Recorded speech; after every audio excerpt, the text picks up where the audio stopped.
চান্দিনা এবং দেবিদ্বার মানুষের রাস্তা পারাপারের একমাত্র ব্রিজটি এক সিঁড়ি হওয়ার কারণে মানুষের যানজট লেগে থাকে এবং ভোগান্তি এবং দীর্ঘ সময় অপেক্ষা করে পার হতে হয় ঢাকা চট্টগ্রামের এই হাইওয়ে রোডের অংশ দিয়ে। দেবিদ্বার এবং চান্দিনার অংশ দুধারে।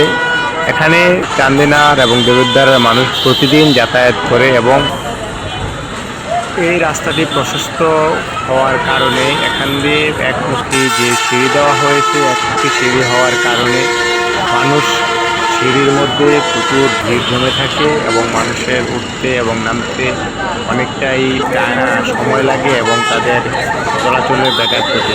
প্রশাসন এবং হাইওয়ে পুলিশ এবং যারা এই দায়িত্বে রয়েছেন তারা এই রাস্তার ফুটওভার ব্রিজটি আরও বড় করে এবং দুধারে সিঁড়ি দেওয়ার জন্য অনুরোধ করা হচ্ছে।